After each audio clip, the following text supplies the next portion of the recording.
session. Today you will need a lacrosse ball or a tennis ball and some kind of a chair, kitchen chair, dining room chair, living room chair. You need a chair. So those two things for today. We are going to mash and move as usual. We are going to focus more on our hips and shoulders today, but of course we are going to release some spine tension as well. But then after we release that spine, we are then going to incorporate some abdominal bracing so that we can build back in some stability, because after you mash and roll and move the spine, you always want to back it up so that you don't destabilize anything, okay? So let's start with our lacrosse ball. We are going to do our classic and typical rolling out, oscillating on the ball of our low back. So the ball is going to start as low as possible before it hits my hip bone. So about an inch off to the side from your spine. You're going to roll on top of it. You're going to lock down your lower abs or brace, and then you're going to oscillate 5 times. And we're going to repeat this process all the way up into our upper trap. So I'm going to move that ball about a half an inch. Hopefully you can see that. And I'm going to repeat. Remember to keep your abdominal muscles tight so that you can help mobilize those segments. Good. Just incrementally going to work our way up.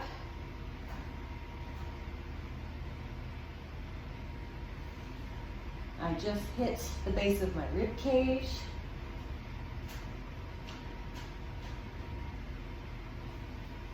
Keep on going.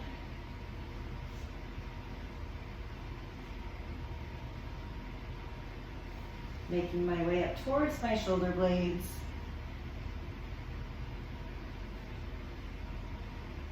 I'm going to grab onto my shirt and just scooch myself down now.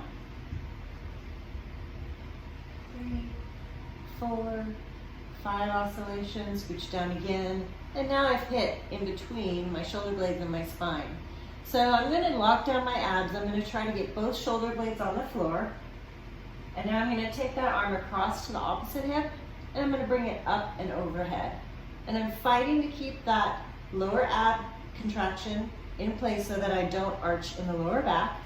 We're going to go up and down 4 times. You can see that I'm twisting my arm around so that my thumb is always leading. Good. I'm going to shimmy on down again. You can watch that ball move up a little bit. Start across from the hip and overhead. Actively keeping a nice neutral spine. Breathing, not holding my breath. Good. Scooch down again. Ball should move up.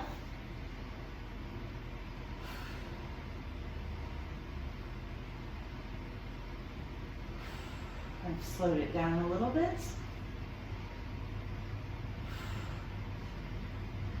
And if you find it hard to get that arm all the way overhead without your back arching, it means this lateral seam of your lats are probably tight, and we're going to go after that next, so don't worry. Good, so now I've made it up all the way a bit into my upper trap. As I come up and overhead, that's pretty tender. Let's stay here and do 4 of these.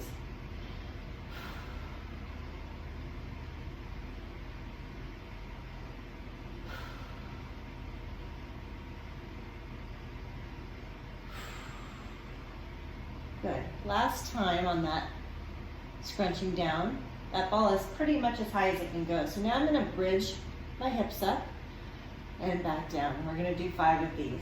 So we're trying to mobilize that first and second rib. That tends to get a little bit stiff and restricted on people and can also limit extension of your thoracic spine or flexion overhead with your arm.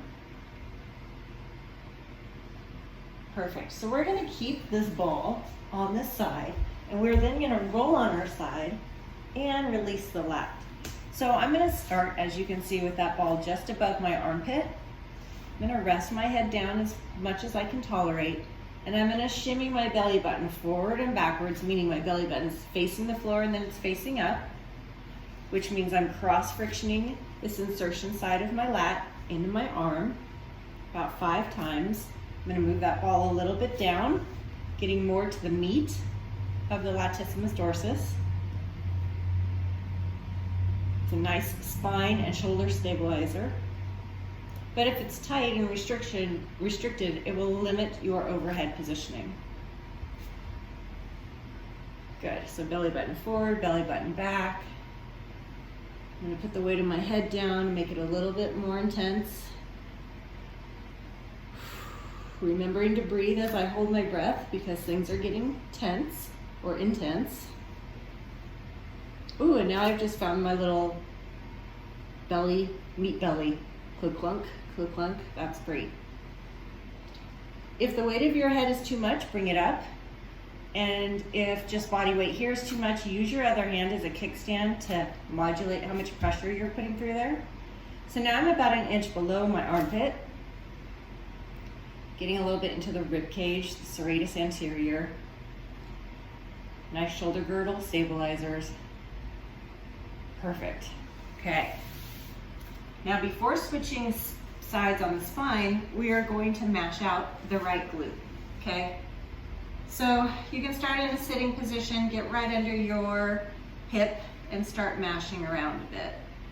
Up and down, side to side. If you've been doing a lot of squatting, running, deadlifting, these should be nice and tender. Hopefully everybody is staying somewhat active during this time of sheltering in place. I think we're at week 10 of doing these home mobilization workouts together. I love that people are doing them on their own.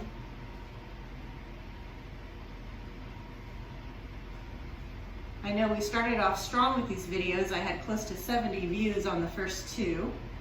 We're dwindling down to maybe 10 last week, but that's okay. You guys do what you can do.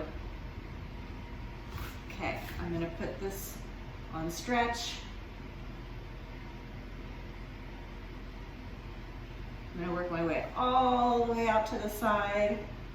That's where the money maker is. Whew, that's tense today. That's good, that means I've been using the right muscles. Okay, awesome. Let's switch sides. So I'm gonna turn around so that we can see the ball placement. Start down, let's start high because I'm gonna work my way low. Okay, ball on the other side. About an inch off to the side. Lock down lower abs, oscillate on and off. On and off, on and off, for a total of 5. Good. Move that ball half an inch up, repeat.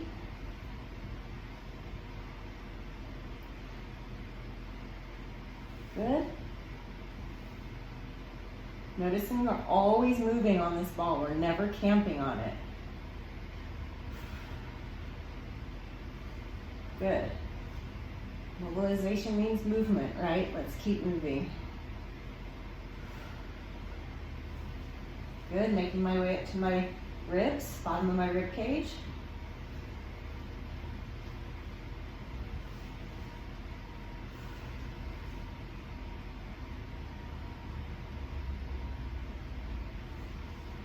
Slowly encroaching on the bottom of my shoulder blade. Staying tight in my abs and breathing.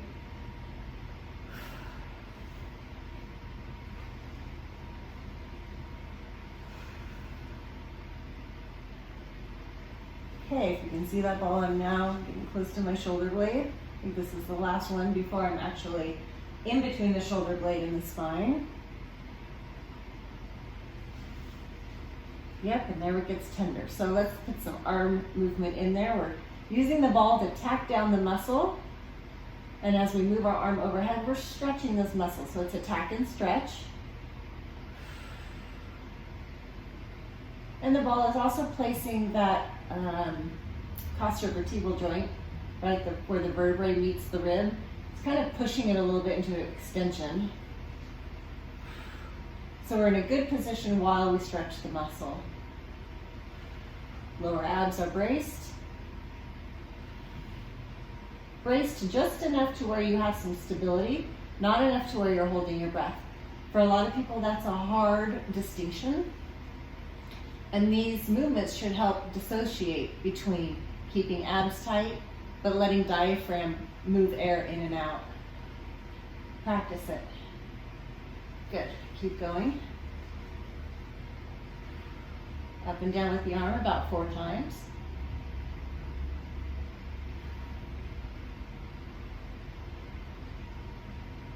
Good. I'm coming up to that first and second rib about as high as I can go. So I'm going to lock down my lower abs. I'm going to brace the hips up. I'm going to feel that ball push into that segment. Just got a nice little clunk, a nice little release. Felt good. Good, that was about 5 reps. So let's move over into that lap. Arm goes overhead, lie on your side. Start about 1 inch above your armpit. Go ahead and take your body and oscillate forward and backwards.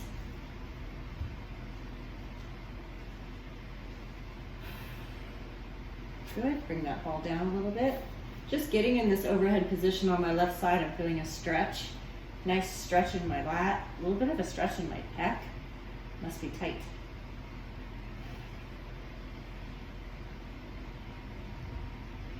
Good, I'm going to move that ball down about 1/2 inch. Now I'm kind of in my armpit, resting my head down as I can tolerate it.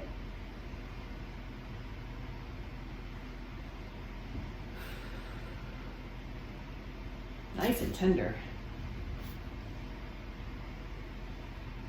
Good, so I just came down about 1/2 inch under my armpit, starting to feel that clunky sensation of going over the muscle belly.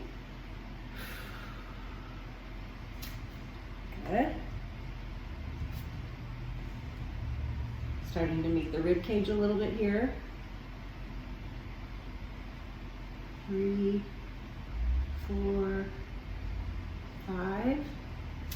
And I think maybe one more down, get into that serratus a little bit. 1, 2 oscillations, 3, 4, and 5. Good job.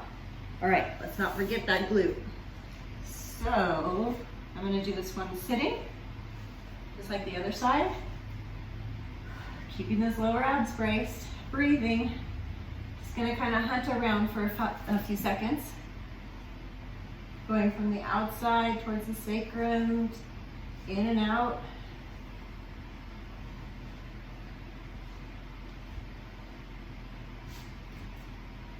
Good.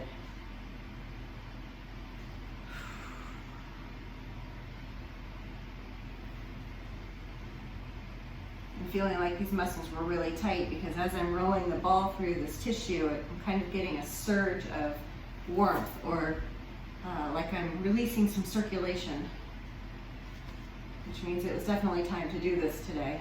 Figure 4, put all those deep rotators on stretch. Swipe from the sacrum all the way out. Gluteus medius, major stabilizer of the hip. It should be sore. If it's sore, it means you're using it.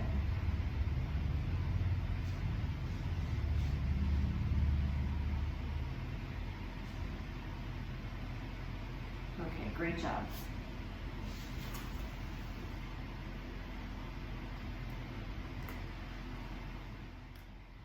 Okay, let's go ahead and start moving our body now that we've primed and prepped those joints and muscles.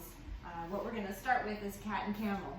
So we know that flexion in the spine is not good for the spine during the day, like sitting postures and bending down to pick things up off the floor. You never want to flex your spine, right? Because that puts you at risk for back dysfunction. But the time that is safe for flexion in the spine is during these suspended movements, which is a cat and camel. So our spine is not under load because it's horizontal. And this is a good time to find some of that mobility or bring back some of that normal range of motion in your spine. So we're going to do 10 cat and camels. But what I'm going to ask you to do is to try to get a little bracing in your abdominals, like somebody's going to come punch you. Just a little bit of a contraction so that when you go into this extended position, you don't fall into this huge hinge alignment, which can be bad for your set joints. So a low level bracing. You're going to go ahead and flex up and extend down. And you can tell that that abdominal contraction is going to limit how far you can go. Just means you're moving in a safe range. Good. Don't forget to breathe. Extend and flex. Let's go ahead and do 2 more here.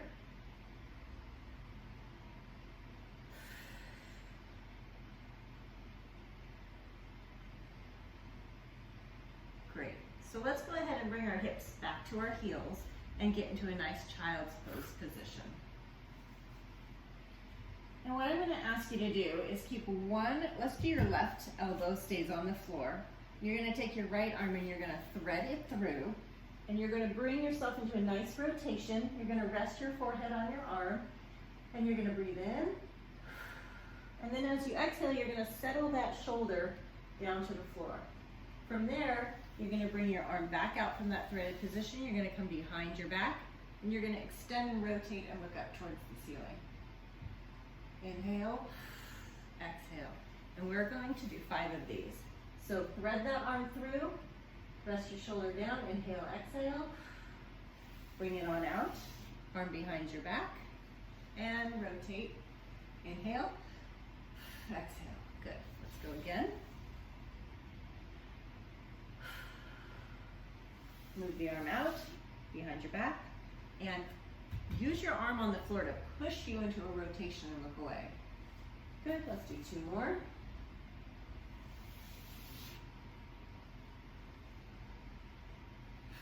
And each time you rotate through towards the floor, you should feel a little bit more ease. And as you push up towards the ceiling, you should be able to go a little further. Great, let's do the other side. Elbows down, go ahead and take that left arm, thread it through.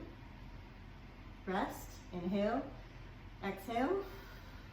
Bring that arm up behind your back and rotate away. Look up towards the ceiling, inhale, exhale. Come on back down, thread your needle, rest. Come through, arm behind your back.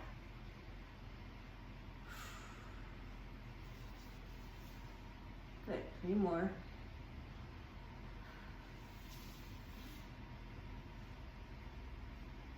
This is a nice way to target thoracic rotation and extension without irritating the low back because we have our knees tucked underneath us. It does help support and lock down our low back. Now, if you're flexion intolerant, meaning if your back doesn't like to be in flexion, this one might not be for you. Okay, good job. Okay, now we're going to back up that mobility piece that we just did with some stability. So we're going to focus on stabilizing our spine by contracting our abs and contracting our glutes while we move into a hip flexor stretch and a hamstring stretch. So go ahead and get your chair nearby. You're going to start in this lunge position. I'm going to inch my foot a little further forward so that when I lunge forward, my shin is vertical. First thing we're going to do, low activation of your abs, and you're going to squeeze your glute as tight as you can. As soon as I squeeze my glute, I instantly feel a stretch here, and that's what we're looking for. From there, we're gently going to lunge forward as I feel this stretch increase in my hip flexor, staying nice and tall and not breaking in my spine. Meaning, if I let my abdominal and glutes muscles relax, it looks like this. And now all I'm doing is hanging on passive ligaments and tissue, which isn't helping or improving anything. So again, you're going to tighten your abs, squeeze your butt, see how that pulls me into a good alignment, and from there I'm going to test my muscle extensibility. Okay, I feel a stretch here, I'm driving the front knee out. After that, I'm going to place my hand on my chair, I'm going to back out of this, and I'm going to set my butt back in a hip hinge. Front foot or toes come up, and I instantly feel a stretch all the way down my hamstring into my calf. We're going to hang out here for a couple seconds. So we're going to transition from this lunge position in good stability control back into a hamstring stretch about 10 times. Good. And I'm just kind of pausing there long enough to take a breath. Really working hard in my glutes and abs. even when I sit back into this hamstring stretch. Good. So this chair is here if we need that support to keep our torso upright. A lot of people do this stretch like this, and you're sacrificing a lot out of your back to try to get a hamstring stretch that you're not even getting into appropriately. So if you're going to take the time to do these movements, these corrective exercises, do them properly, do them perfectly. In real life, our spine should always be nice and stable. When I bend down to pick something up, this should be how it looks.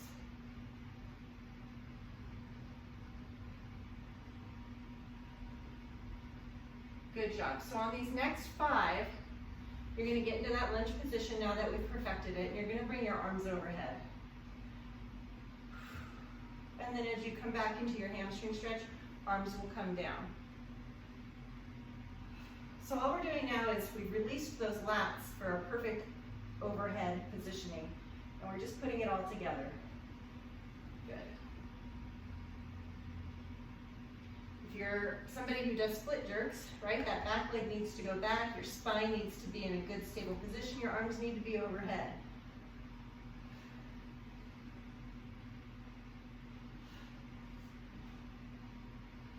Lock down those lower abs, tighten that glute, should be work.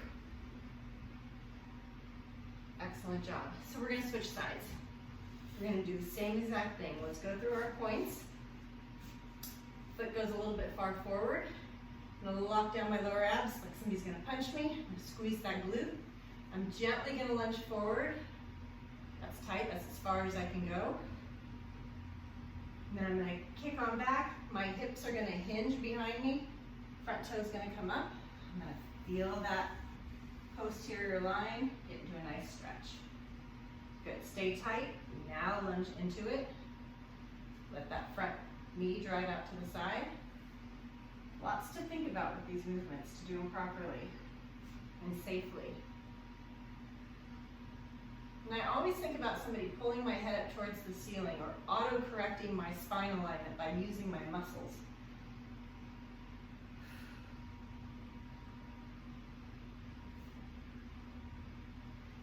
So when you hear your coaches say over and over and over again, stay tight, it means they're seeing that somewhere in your spine you're breaking and you're not bracing as well as you can be. Good, on this front lunge, go ahead and find that position. Arms come up overhead. Drive your hips back, use the chair to keep your spine upright if you need to. Good. Come up, forward, arms come overhead, lock down those glutes.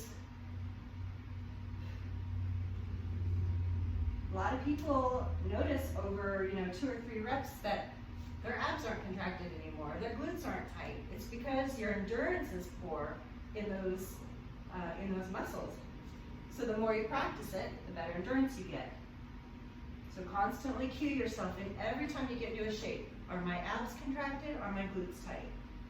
If not, turn them on. Good, let this be our last one forward. And last one back. Excellent. We have one more movement and you'll still need to use your chair. So we're going to stand up, and hopefully you can see me from here.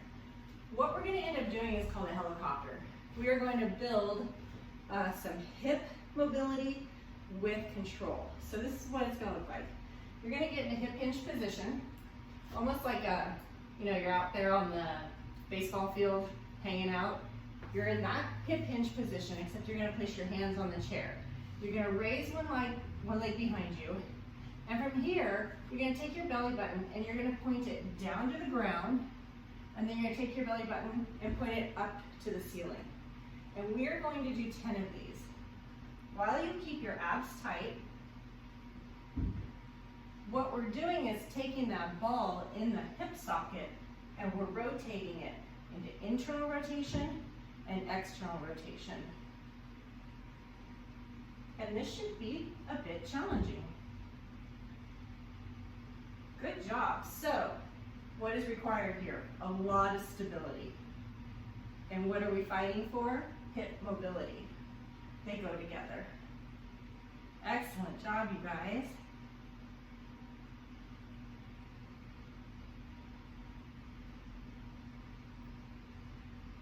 Okay, we got 2 more here.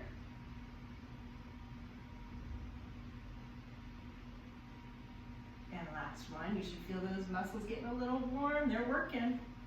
Nice job. Let's go to the other side. So remember, hip hinge position, hands on the chair, brace your lower abs, bring that straight leg behind you, belly button points down towards the floor or inward, belly button goes out, up towards the ceiling. Good. And it's not a very big motion, especially if you're really tight in the beginning.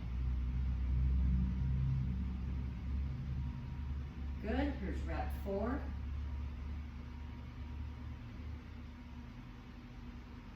5, try not to rush through it.